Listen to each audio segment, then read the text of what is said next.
Akala niya, mapapanindigan niya yung ginawa niya. Pero, yung ending, siya palang iiyak.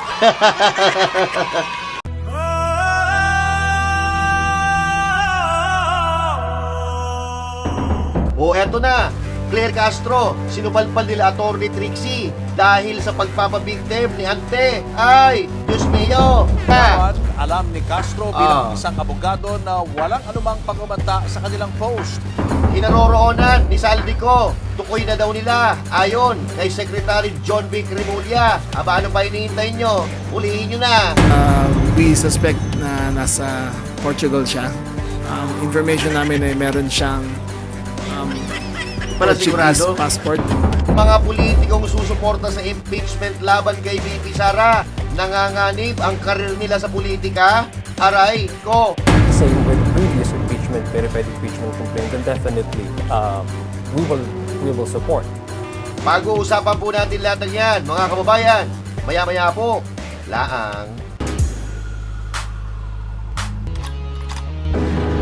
Para lagi kang updated. Ako nga pala si Bidaya ng mga oposisyon sa kasalukuyan mo. At sabi nga, galit na galit ang mga dakuhan ng Pangulong Duterte. Kung hindi ka pa nakakapag-subscribe, i-subscribe mo na yan! At syempre, magandang araw mga banateros at mga kababayan kong Pilipino sa iba't ibang panig ng mundo. Ako po si Master Judea. Tayo po ay nagbabalik para pag-usapan ang mahalagang balita na nangyayari sa ating bansa na may kinalaman sa ating kumakalam na sikmura. At hanggat andyan ang mga kurap at ang mga balasubas na politiko, patuloy nakakalam ang ating sikmura at hindi natin makakamtan ang ating pinapangarap na maganda, maunlad, mapayapang Pilipinas. Kaya tuloy-tuloy ang laban sa katiwalian mga kababayan. Sama-sama tayo, patuloy tayo magsasalita para sa ating advokasya. At patuloy na aalingaw ang ating mga boses hanggat hindi tumitigil ang mga kurap at ibinabaon tayo sa hirap. Mga kurap na politiko, makinig kayo. Banateros ay kami, walang iba. Banateros hanggang sa huli naming hininga. Yan ang banateros, walang inuurungan. Pag tama palakpakan, pag mali ay babanatan. Hello Wednesday! How are you doing? Oo. Maganda ba gising natin mga master? Oo. Anyway, tuwing umaga na po tayo mag-upload ng video. Tuwing umaga, every 6 a.m. mag-upload tayo ng video. At kung kakayanin pa ng power natin, mag-upload din tayo sa hapon. At syempre salamat doon sa mga nag-share ng ating video. At nag-share na lang din naman kayo. Kaya lubos-lubusin na natin. Mag-subscribe na kayo sa ating YouTube channel. At mag-follow sa ating FB page. At syempre, huwag kakalimutan na mag-share, mag-like, at mag-comment sa ating mga video na ina-upload. Miyerkules na pero parang Tuesday pa rin ang pakiramdam Tuesday, Tuesday Vargas kasi naiisip natin, nasa isip ko, Tuesday Vargas na binanata ni Sir Jack, hindi na nakabangon, no? Nakikialam sa politika na wala namang alam. Oo. Kung makikialam, kasi kurang doon yung may alam. Kita po. Ano gusto mo sabihin? Ako ang mapasama dito! Oo. Pasikat kasi yung Tuesday Vargas na yun eh. Alam mo yung Tuesday Vargas na yun? Nalaos na lang siya, na hindi man lang siya sumikat. Oo. Di ba? Good job, Sir Jack, Good job, Sir Jack. Dapat sinusupalpal talaga yung mga pakialam meron na wala namang alam. Di ba? Sa mga susubok na makipagbardagulan kay Sir Jack, huwag nyo nang subukan. Masisira buhay nyo. Kahit anong masasakit na salita, bato mo dyan kay Sir Jack, kaya-kaya niya saluhin yan. May kalyo na puso niyan. Oo. Di ba? Ikaw ba naman, no? Wala pagkabata hanggang pagtanda, binubuli ka, maiimmune ka talaga sa pambubuli, di ba, Sir Jack? Oo. Alam mo, kahit medyo pasmado yung bibig ng kaibigan natin yan si Sir Jack, mabait sa personal yan. Pero kahit mabait yan, huwag mong uumpisan dahil hindi ka talaga niyang tatantanan hanggat hindi ka nagpapatiwakal. Di ba? Yung isa nga na aso dyan sa Malacanang yung isang aso sa Malacanang, nako, naulol na, mga kababayan. Hoy! Claire Castro, kaya pa? Di ba? Oh, ang saya-saya pa niya nung nakaraan eh. Oo, ang saya-saya pa niya nung nakaraan. Pero, puta, biglang ano na ngayon? Oo, nag-iiyak na. Sabo ba? Eh, ang saya-saya pa niya noon eh. Oh, ito, di ba? Oh, ito yung masaya siya. Oh. Daw ba kay PBBM? Tignan niyo yung mukha niya, mga ka-clear. Nadinig lang ang pangalang PBBM. Mm. Tignan niyo siya ulit, mga ka-clear. Eh, putya naman, kung sino ba naman, kahit naman kami, pag naririnig namin ang pangalan ng PBBM yan eh. Eh, nakakairita talaga eh. Kasi bukod sa sinungaling na, ang sabi ng kapatid niya, adik pa, at sabi ng iba, magdanakaw pa. Oh. Diba? Eh, yung kinaiinisan mong tao, pag narinig mo pangalan, abay, mapubwisit ka talaga. Ikaw naman ante, parang hindi mo naman alam yan. May kahawig to eh. Sino kawig? Sige nga. May kahawig pagka ganyan Ah. na itsura niya eh, oh. Ano? Sino kawig? Sino kawig? Ayun. Parang ganyan, no? Si Chucky pala, kawig. Ano? Parang ganyan lang. Parang ganyan. Pagdalit. Ah. Pagdalit. Ganyan daw po, ha? Ganyan daw po ang kahawig ni BP Sara pag nagagalit si BP Sara. Ang saya-saya po niya dyan, eh. Oh. Oo. Pero hindi ko alam, ha? Baka hanggang doon na lang talaga yung nakayanan niya. Diba? Oo. Parang yumao, ha? Oo. Pero promise, di ba ang saya-saya pa niya nung sinusubukan niyang asarin si BP Sara, ang saya-saya pa niya, eh. Akala niya, mapapanindigan niya yung ginawa niya. Pero, yung ending, siya palang iiyak. Oo. Sinusubukan niya mag-ad hominem, pero siya yung nasaktan sa ginawa niya. Pambihira. Oo. Di ba, nakita nyo, ang saya-saya pa niya, nangaasar siya, inaasar niya si BP Sara. Siya yung nangaasar, pero siya yung umiyak. Ito ngayon, no? Ito na siya ngayon. Pakinggan nyo. Nireport na ni Palace Press Officer Claire Castro sa NBI ang umunay pagbabanta sa kanyang buhay. Banta? Ang tinutukoy ni Attorney Claire ay ang post sa Facebook page na Luminous by Trixie Cruz Angeles and Ahmed Paglinawan na niya nagpapahiwatig ng physical harm sa kanya. Hindi raw niya ito pwedeng palampasin kaya dumulog na siya sa NBI. Pero kung sabihin na appendix mo lang ang walang latay, iba ang ibig sabihin nun. Meron itong pagbabanta sa iyong buhay. So yun yung naramdaman ko. At up to now, yun pa rin yung nararamdaman ko. Kaya kailangan. May nagdamdam talaga. Oo. Welta naman ni Angela Ayan na, sa buwelta. Paglinawan, alam ni Castro bilang isang abogado na walang anumang pagbabanta sa kanilang post. Para sa kanila, ang reaksyon ni Castro ay ang pagtatangkang supilin ang karapatan sa pamamahayag. Yan. Ikaw naman, Claire Castro. Punta nga na.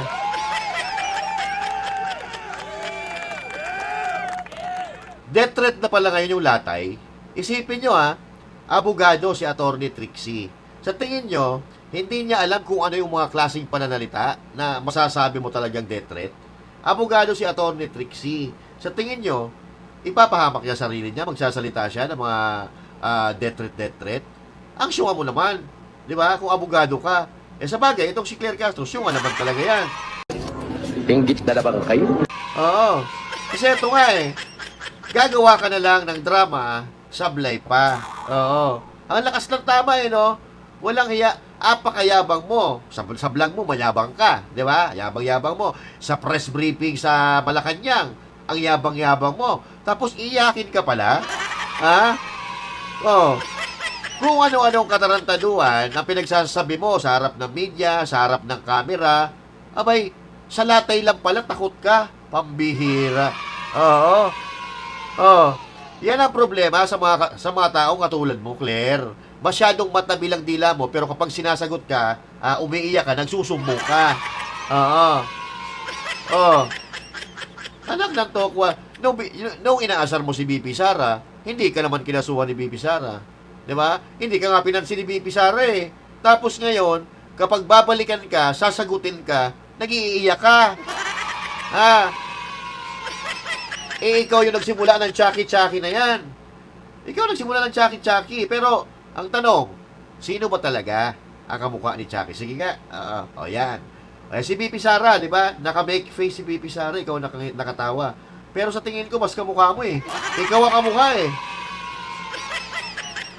Di ba? Ikaw ang kamukha, Claire Castro, hindi si BP Sara. Tingnan mo, si BP Sara naka-make face. Pero ang ganda pa rin ng mukha. Ikaw ang nakangiti. Pero yung mukha mo, ang tsaka. Yung tayo na. Di ba? Oh, ito kasi problema. Ang gusto ninyo, kayo lang yung pwede magsalita. Yung ibang tao, kami bawal. Kayo lang ang pwede mambastos, kayo lang pwede mangasar. Tapos kami bawal. Ha? Oh, anak ng tokwa ka. Noong sinasabihan mo si BP Sara na kamukha ni Chucky, patawa-tawa ka pa. Pero noong binalikan ka ng supporter, iiyak-iyak ka. Ha? Oh. Alam mo, sa totoo lang, ikaw talaga kamukha eh. Ikaw talaga kamukha ni Chucky. Tingnan mo. Mabiktima puta. Oh. Oh, sabi ko nga kanina, si BP Sara, naka-make face na, pero maganda pa rin. Tingnan mo, ikaw nakakiti ka. Pero, mas kamukha mo talaga si Chucky, patawa ka. Oh. Di ba?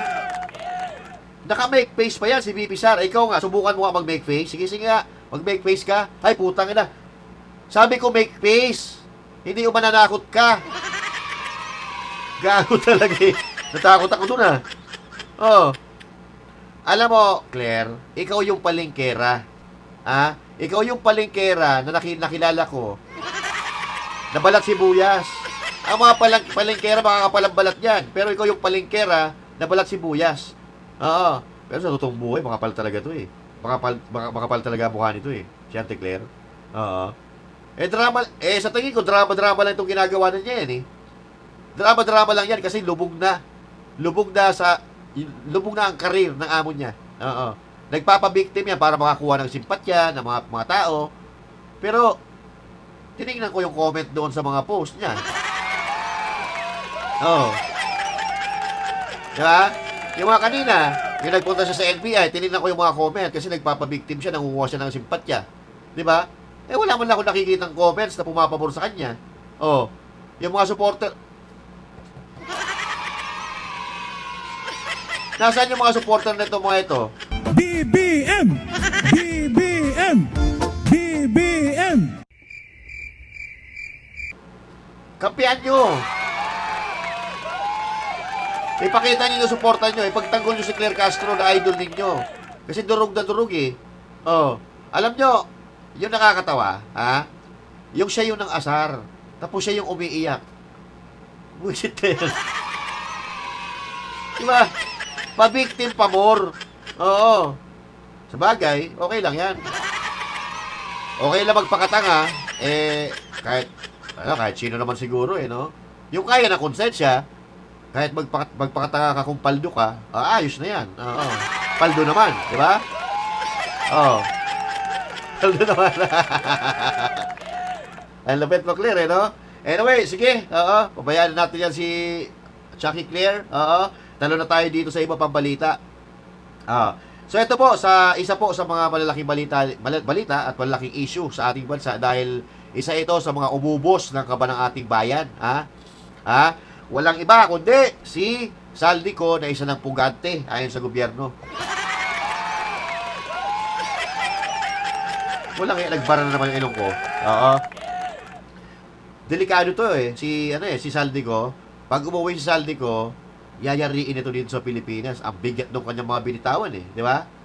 Pero ganoon pa man, may idea na daw, yung gobyerno sa kinaruroonan ni Saldico, sabi yan ni John P. Cremulya.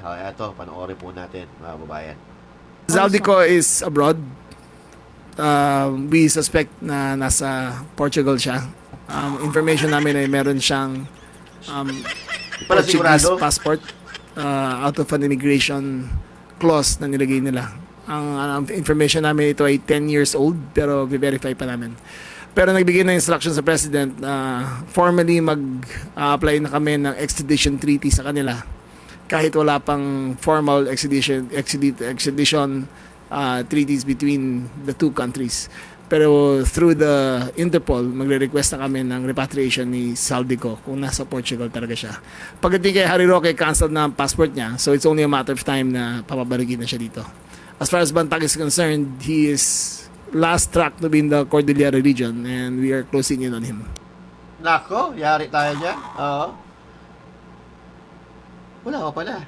So, they suspected na nasa Portugal si Saldico. Oh.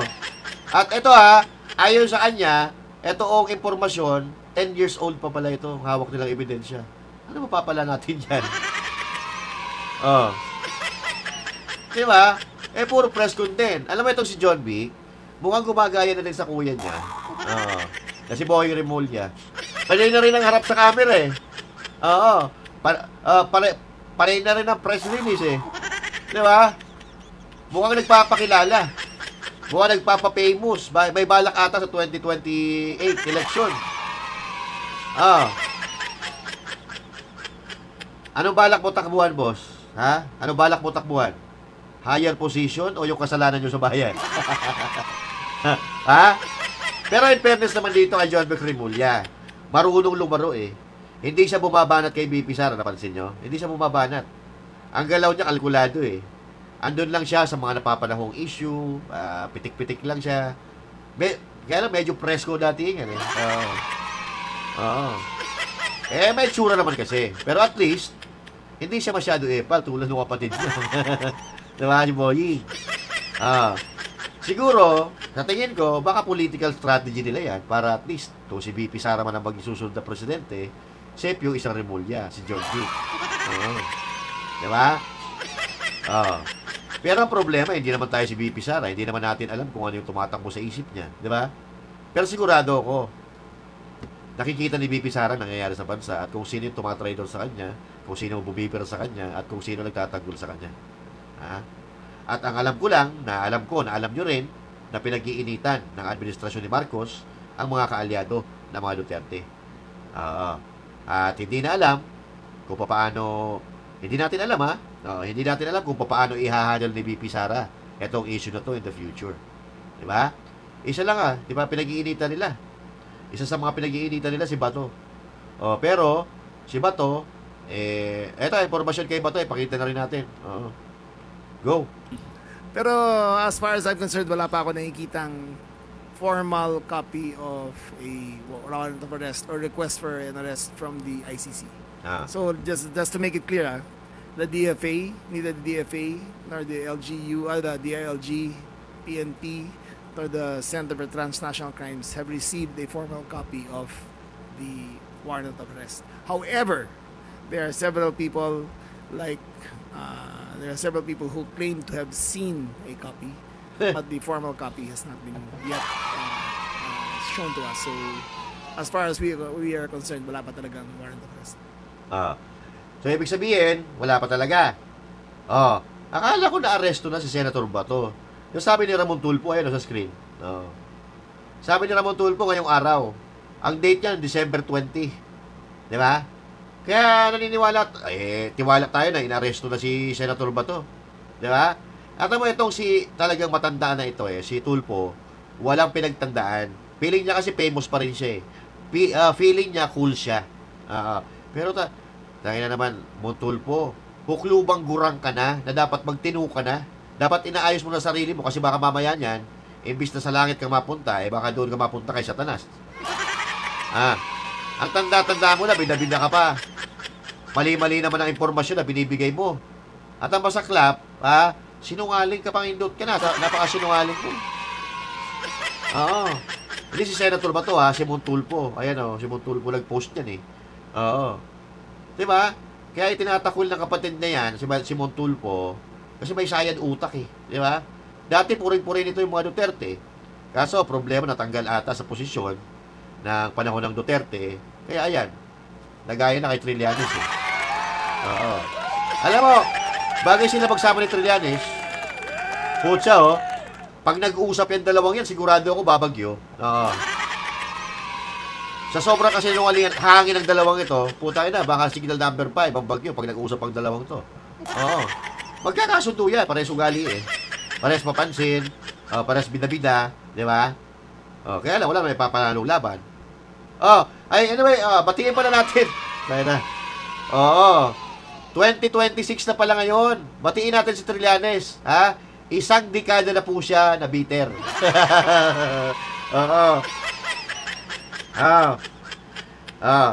Nagsi-celebrate po siya ngayon ng 10 taon kakasira sa mga Duterte. Pang 10 taon yun na to eh. Mula 2016, 2026, 10 taon na niyang sinisiraan ng mga Duterte, pero wala pa rin nangyayari. Di ba? Napadala nila si PRRD sa dahig, pero yung popularity nanatili. At lalong lumakas, dumami ang supporter ng mga Duterte. Di ba? Kasi ang balak talaga nila, gupuin ang mga Duterte. Kung ibagsak ang mga Duterte, kaso wala sablay eh. Siya, tumanda na, etong si Trillanes, tumanda na, wala pang naipananalong laban. Pareha sila nito, ni Tulfo.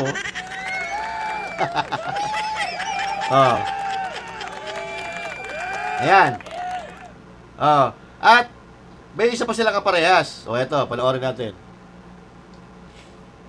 Ayan The likelihood of you actually supporting it, considering that in the 19th Congress, you were one of the 215 who signed the impeachment complaint against the Vice President, effectively, supposedly, impeaching her, and which was brought forward to the Senate. Yeah, if all the complaints this time for the second impeachment complaint would be the same with the previous verified impeachment complaint, then definitely we will support. But if it's a different one, for example, if they will add another layer of complaint, for example, what the minority said, probably they were also and they were also exploring the possibility of including the Madriaga testimony. That's a different case. Why? I really have. Are you because doubtful of what Madriaga It's not was the doubtful, but I think I owe it to myself to really analyze and maybe assess how. Ayan. Kasi nga, mag-i-election na. Pero, ang sabi niya, kung yung naka-archive na impeachment complaint ang isusulong muli, susuporta siya. Susuportahan niya yung impeachment laban kay VP Sara Duterte. So, gusto niya talaga na ipa-impeach si VP Sara. Pero, medyo kumabig siya eh. Kung dadagdagan daw, yung complaint laban kay VP Sara, like dito sa Madriaga, na ipinipilit nila, na pinapasyalan daw ni VP Sara dyan sa kulungan, medyo ibang usapan daw yon. But the thing here is that, naniniwala ka pa rin na impeachable talaga or may impeachable offense na ginawa si VP Sara. Yun ang paniniwala niya. Kasi kahit mapabago or yung dating complaint ang isa lang ulit after ng February 6, ibig sabihin lang nun na naniniwala ka na may nagawang kasalanan si VP Sara. Na ipinaninindigan mo na nagnakaw talaga si VP Sara. Kung pagbabasihan natin ang lohika mo. Pero, tulad ng sinabi ko, medyo umiilag na nga sila. Umiilag na sila kasi nga, mag-i-eleksyon na. Mag-i-eleksyon na, kailangan nila magpapogi, at alam nila na ang magna-number 1 talaga dito, si VP Sara. Ngayon pa nga lang, nakikita natin, at wala naman tayo nakikita na posibilidad na itatapat sa kanya. Risa Hontiveros, tatapat sa kanya. Sino pa ba? Lena Robredo, itatapat kay VP Sara. Sino pa? Si Torre? Pulang. Sino ang itatapat kay VP Sara Duterte? At nakakasiguro tayo na pag si VP Sara Duterte tumakbo presidente, tapos na ang laban. Kahit ano pang impeachment na yan. The testimony of Madriaga would really tantamount to impeaching the Vice President. Because we're talking about the result of the impeachment, if there will be conviction, is unfit to continue on, right? Removal from from office. So I would probably see and really analyze and maybe study if there's going to be a different one from the previous verified complaints that we have already approved and filed. So basically, am I understanding it correctly? Sakali pong isama yung issue kay Madriaga, posible pang hindi nyo po suportahan itong impeachment? Or you're just saying that No, I I'm need just to saying study that. it? Yeah, I'm just saying that if the complaints are still the same, then automatically I've already fixed my signature, and there's no turning back. There's no going back. But if there's an additional, kung meron pang bago, of course, you owe it to yourself to also to study. No? kung how truthful the testimonies. Ayan, mga kababayan, ano? Tandaan nyo, yung pagbumukhang yan. Kasi, sa mga balita, siya pala yung nakikita ko na nag-confirm na susuporta siya sa impeachment laban kay VP Sara Duterte. Kaya tandaan nyo yan, mga taga Mindanao, si Adjong, susuporta sa impeachment ni VP Sara. Samantalang yung kaalyado niya na si Abante, medyo tumitimbang na. Hindi daw niya susuportahan yung impeachment laban kay VP Sara. So, ito na taga Mindanao, nakapareho ng VP Sara taga Mindanao, siya pa ang unang-una nagsalita na susuporta laban sa impeachment para kay VP Sara. So, kayo na po ang bahala dito sa politiko na ito, na alam ko bata ni Romualdez to mga bata, isa sa mga bata ni Romualdez ito kung pwede nyo i-zero nyo dyan sa lugar ninyo, kung tatakbo pa yan, i-zero ninyo, dahil ang ginagawa niya pang tatraidor sa kapwa Pilipino di ba? Pangbabalasubas po sa ligasiya ng dating Presidente Duterte, na nagbigay ng karangalan sa mga taga Mindanao. Di ba? Itong animal na ito na si Adjong, walang utang na loob. Pero mukhang paldo naman kasi. Mukhang nabiyayaan ng maganda doon sa pagpirma niya sa impeachment laban kay VP Sara. So, mukhang paldo kasi atungal lang atungal So, anyway, sa mga Mindanaoan, kayo na bahala dito kay Boy. Alam ko, kahit pa paano, dyan sa Mindanao, pupunta naman tayo dyan, na mas matimbang pa rin sa inyo, mga Duterte, kaysa dito sa utang inan to. Na aso ni Romualdez to So, kayo na bahala dyan. Pare-pares nga maugali nito Basta, alagang Romualdez, utang na. Pare-parehas yan. Sige. At medyo putulin na natin ang ating vlog. Medyo nababara na naman ang ating ilong. Lamig-lamig kasi dito But anyway, mga kababayan, maraming salamat sa panonood. At kung mayroon kayong opinion, ilagay nyo dyan, i-comment nyo dyan. Pag-usapan po natin yan sa susunod nating talakayan. And again, this is Master Judea saying thank you. God bless you all, and to God be the glory. Magandang araw po sa inyo lahat, mga kababayan.